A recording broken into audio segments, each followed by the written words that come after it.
Hey, hey, hey! Welcome back, everyone. So, before we start today, I have a very important question for you, and I need you to be completely honest. Oh no, what is it? Have you ever eaten something that looked absolutely disgusting, but then tasted incredible?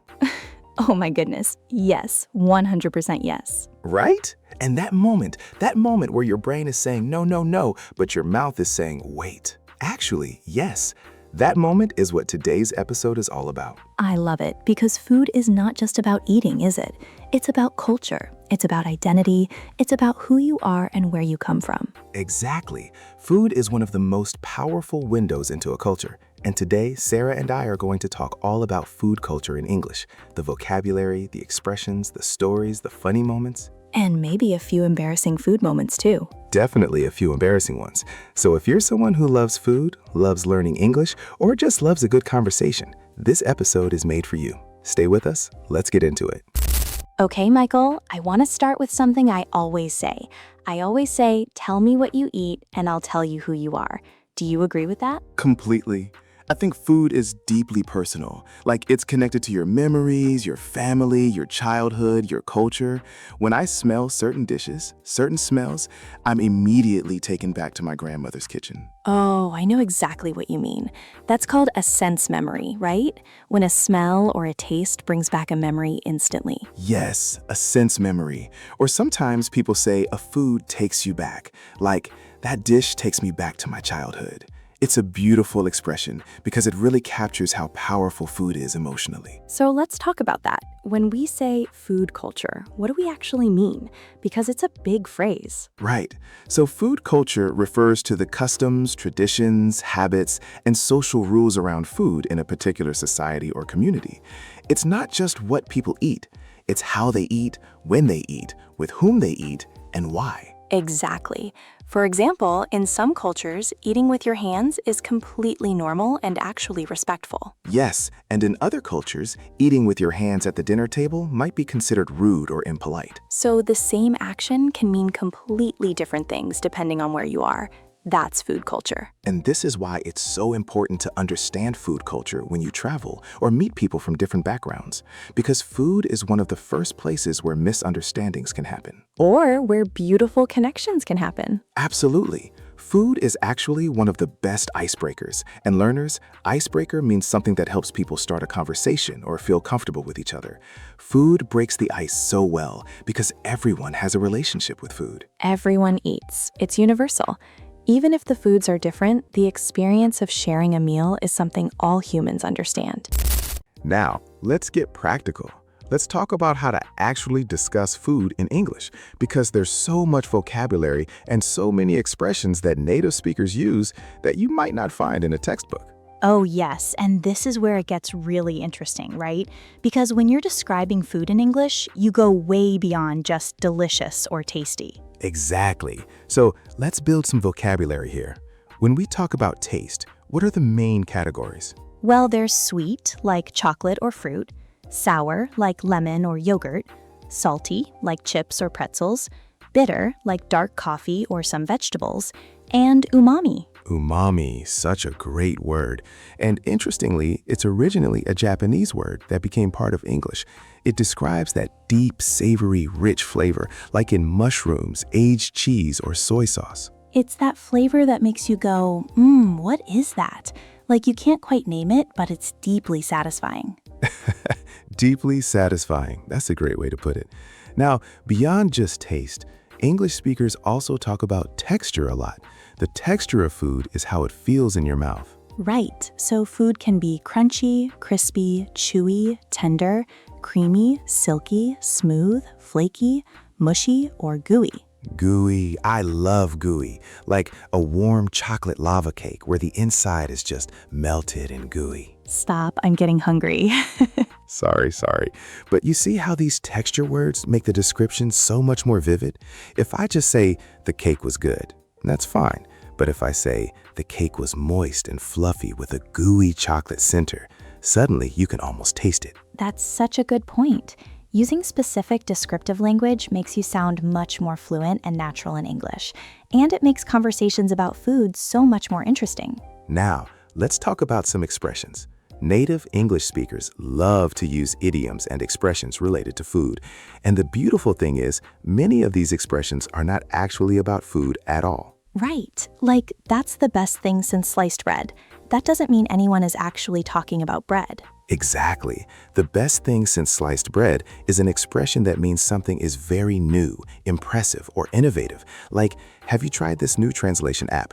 It's the best thing since sliced bread. Or what about spill the beans? That one always makes me smile. Oh yes, spill the beans means to reveal a secret or share information that was supposed to be private. Like, come on, spill the beans. What did he say? Nothing to do with actual beans. Or bite off more than you can chew, meaning to take on more than you can handle. Love it. And have a lot on your plate, meaning you're very busy. You have many things to deal with. I can't join you for dinner tonight. I have a lot on my plate at work. See? The expression and the literal meaning work together perfectly there. That's actually a really elegant one. Learners, notice how these food-related idioms appear all the time in everyday English conversation. The more you listen, the more you'll start to notice them everywhere. Okay, Michael, I want to share something. When I traveled to Japan for the first time, I had a food experience that completely changed the way I think about meals. Oh, tell me everything. So I sat down at this ramen restaurant, a real traditional ramen shop, and I ordered a bowl of ramen. And when it arrived, I took one sip of the broth and I just stopped. I put the spoon down and I looked around because I thought, is everyone tasting what I'm tasting right now? Because it was that good. That's the power of food. That one bowl of ramen just completely knocked you off your feet. Yes, and knocked you off your feet? Learners, that means something surprised or amazed you so much that you are speechless, like an emotional knockout. What was it about the broth? Was it the umami? It was everything. It was layers of flavor. The broth had been simmering for hours, maybe days, and you could taste the depth of it. The noodles were perfectly chewy, the egg was soft-boiled and had this gorgeous marinated yolk, and everything just worked together. That's such a beautiful description. And what you're describing is actually a concept that food writers in English often talk about: layers of flavor. When a dish has multiple ingredients that each add something different, but together they create something greater than the sum of its parts. Exactly. And that's a very common concept in Japanese cooking philosophy, but honestly, it exists in every great food culture. 100%. I had a similar moment in Mexico City when I tried real mole for the first time. Not the kind from a jar, actual traditional mole negro that had been made from scratch over 2 days. Oh, I've heard about mole. Doesn't it have like dozens of ingredients? It does. It can have 30, 40 ingredients: dried chilies, chocolate, spices, seeds, tomatoes, onions. It sounds almost impossible, but the result is this deep, complex, slightly sweet and smoky sauce that is unlike anything else in the world. And chocolate in savory food, that's something that really surprises people, right? It does, because in Western food culture, we tend to think of chocolate as purely a sweet thing. But in Mexican cooking, chocolate adds depth and richness to savory sauces. It's not sweet, it's just complex. This is what I love about food. It challenges your assumptions. It shows you that there are so many ways to combine flavors that you never would have imagined. And in English, when something challenges your assumptions or changes the way you think, we often say it opens your eyes, or even it blows your mind. That mole sauce completely blew my mind. I love that expression. And learners, notice how these expressions show emotional reactions. They're very common in natural spoken English. You don't just say, "it was good." You say, "it blew my mind. It knocked me off my feet. I was absolutely blown away." Let's talk about the social side of food culture, because it's not just about what you eat, it's about the whole experience around it. Yes, and this is where cultures differ so dramatically. Like in some parts of the world, meals are incredibly long social events. Like in Italy. Like in Italy, yes. Sunday lunch in an Italian family can literally last 3 or 4 hours. You start with antipasto, appetizers. Then there's primo, the first course, which is usually pasta or risotto. Then secondo, the main course of meat or fish. Then contorno, side dishes. Then dessert. Then coffee. Then maybe a digestivo. Wait, how do people manage to eat all of that? You pace yourself. Each course is not enormous, it's balanced and moderate. But it's the time between courses that makes it special. You sit, you talk, you enjoy each other's company. The food is the excuse to be together. The food is the excuse to be together. I love that. That's such a beautiful way to put it. And contrast that with, say, eating culture in some fast-paced cities where people eat at their desks, eat standing up, eat while walking. Oh, that's very common in New York, isn't it? Very common. You grab a slice of pizza or a sandwich and eat it while you're walking to your next meeting. It's efficient, but it's a very different relationship with food. Neither one is wrong. They're just different values. One culture values the meal as an experience and a social ritual. Another culture values efficiency and convenience. And in English, the words ritual and tradition come up a lot when talking about food. A ritual is a repeated, meaningful practice, something done in a certain way because of its cultural significance. Sunday lunch in Italy is a ritual. Thanksgiving dinner in America is a ritual. And Thanksgiving, that's such a big food event, right? Can you talk about that? Sure. Thanksgiving is an American holiday where families come together, usually in late November, and share a big meal. The traditional food includes roast turkey, stuffing, mashed potatoes, cranberry sauce, pumpkin pie. That's a lot of food. It is, and there's a phrase people use. Thanksgiving is the one day of the year where overeating is not just allowed, it's basically required. Overeating is required. I love that. And overeat. Learners, notice the prefix over, which means too much. Overeating means eating too much. You can also say, I stuffed myself, which is a very common expression meaning you ate so much that you feel completely full, like a stuffed toy. I stuffed myself at that barbecue. I couldn't move for an hour. Perfect. Very natural. You know what, before we continue, if you're enjoying this conversation and learning new expressions, do us a favor. Hit that like button and subscribe to the channel if you haven't already. We put out new episodes every week, and each one is full of natural English conversations just like this one. And if you want to help other English learners find us, share this episode, leave a comment, tell us your favorite food. We love hearing from you. Okay, back to food culture, because we haven't even talked about street food yet. Oh, street food. This is one of my favorite topics because I genuinely believe that to understand a city's food culture, you should skip the fancy restaurants and go straight to the street food. Completely agree. Street food is the soul of a city's food scene. The soul of the food scene. What a great phrase. And food scene. Learners, this is a very natural way to talk about the restaurant and food culture of a city. New York has an incredible food scene. Bangkok has one of the best food scenes in the world. Bangkok? Oh my goodness. I went to Bangkok a few years ago and I was completely overwhelmed by the street food in the best possible way. Tell me. So you're walking down the street and every few meters there's another food cart, another vendor, another incredible smell hitting you. You've got pad thai being cooked fresh right in front of you, mango sticky rice, sauté skewers on the grill, fresh papaya salad being made to order, boat noodles, grilled corn dripping with butter. Okay, I need you to stop. Seriously, I'm starving now. And everything is fresh, everything is made in front of you, and everything costs almost nothing. And this is one of the beautiful paradoxes of food culture. Some of the most extraordinary meals in the world don't happen in Michelin star restaurants. They happen at a plastic table on a sidewalk with a street vendor who has been perfecting their one dish for 20 years. That's such a true point. I've had meals that cost less than $2 that I still dream about. And I've had meals at expensive restaurants that I've completely forgotten.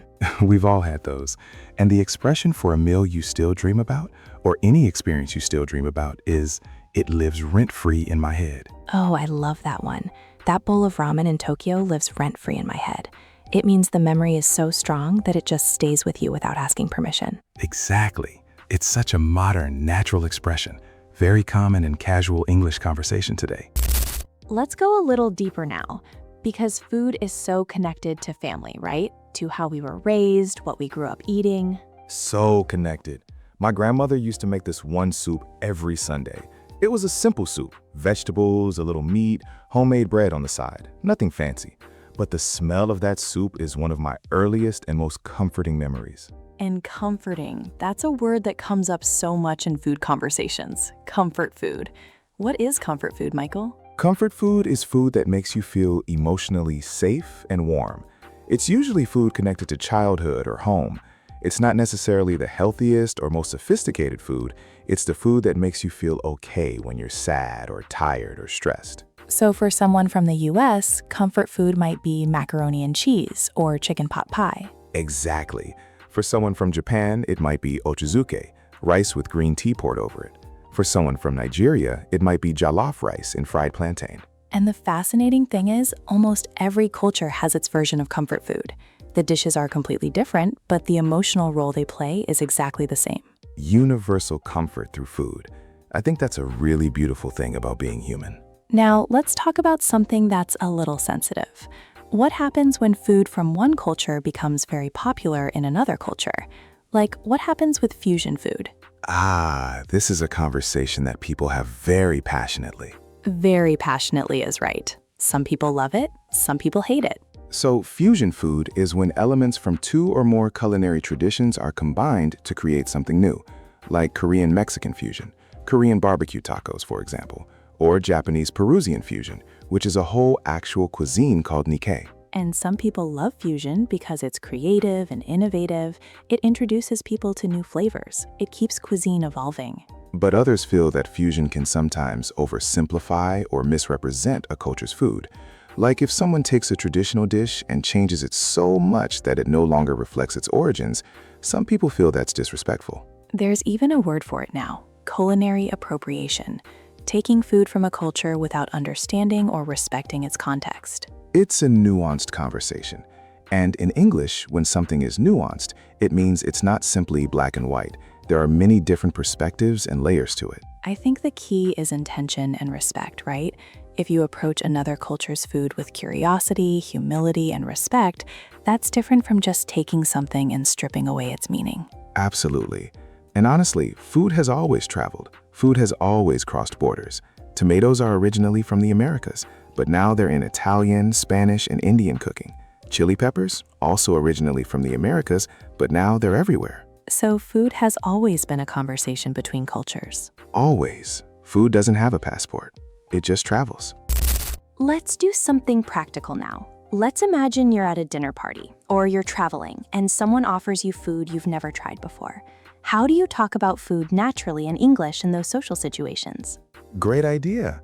So first, when someone offers you food, what are some natural, polite ways to accept?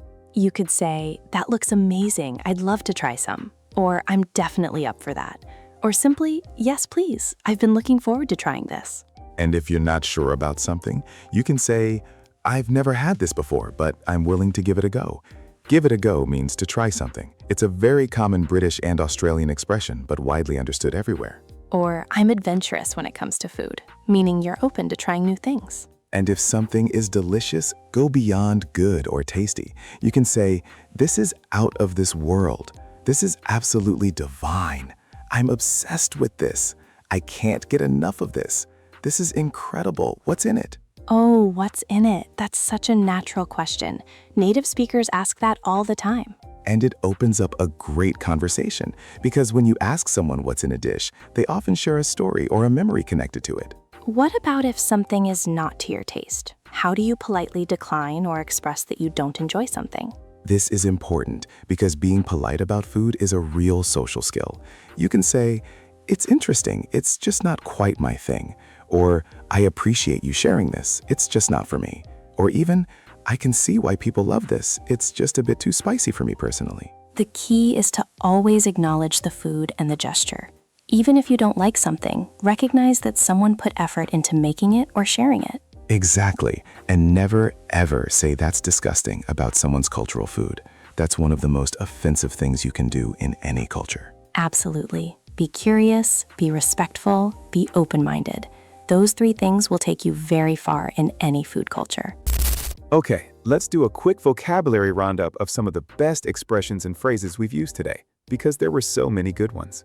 Yes, this is great for revision. Let's go. First, it takes you back, meaning a food brings up a strong memory from the past. That soup takes me back to my childhood. Blown away, meaning extremely impressed or surprised. I was completely blown away by the flavors. Knocked off your feet, meaning something amazed you so much you were speechless. That single bite knocked me off my feet. Spill the beans, meaning to reveal a secret. Nothing to do with food, just a great idiom. A lot on your plate, meaning very busy with many responsibilities. I can't make it tonight. I've got a lot on my plate right now. Stuffed, meaning completely full after eating. I absolutely stuffed myself at that dinner. Comfort food, the food that makes you feel emotionally safe and warm, connected to home and childhood. Food scene, the restaurant and food culture of a particular city or place. London has an amazing food scene. Give it a go. To try something. I've never had durian before, but I'll give it a go. Lives rent-free in my head, a memory that stays with you powerfully. That pasta in Rome lives rent-free in my head. Layers of flavor. A dish with complex, deep, multiple tastes working together. This curry has incredible layers of flavor. And my personal favorite from today, food doesn't have a passport. That one was good, wasn't it? Now we want to hear from you, and this is where it gets really fun, because we want you to practice your English in the comments. Yes, we have 3 questions for you today, and we want you to answer in English. Even a few sentences is perfect. Question 1. What is your country's most famous dish? How would you describe it to someone who has never tried it? Use some of the vocabulary from today. The taste words, the texture words. Describe it and make us hungry. Question 2. Have you ever tried food from another country that surprised you? Tell us the story. What was the food? What did you expect? What did you actually think? And question 3. What is your personal comfort food? What food makes you feel safe, happy, and at home? And what memory is connected to it? Write your answers in the comments. We genuinely read them. We love them. And remember, don't worry about making mistakes. The goal is to practice. Every comment is a step forward in your English journey. All right, everyone. Before we wrap up, let's just take a moment to appreciate what we talked about today. Because food is not just fuel for your body, it's a language in itself. It really is. Food tells stories. It carries history. It connects generations. It builds bridges between cultures. And learning to talk about food naturally in English opens up so many conversations. And the beautiful thing is, you can use everything from today's episode immediately. The next time someone asks you, "What's your favorite food?" or "Have you tried anything interesting lately?" you'll have so much more to say. You won't just say it was good. You'll say it was absolutely divine. The texture was incredibly silky, and it had these amazing layers of flavor that I'm still thinking about. Exactly. And people will be impressed. And more importantly, you'll feel confident expressing yourself in English about something you genuinely care about. Because that's the magic of language learning. When you can talk about things you love, food, music, travel, family, English becomes real. It becomes yours. Beautifully said, Sarah. Beautifully said. All right, everyone. Thank you so much for spending this time with us today. If you enjoyed this episode, please like, subscribe, and share it with a friend who's learning English. And we'll see you in the next episode. Until then, eat well, speak English, and stay curious. Take care, everyone. Bye for now. Bye.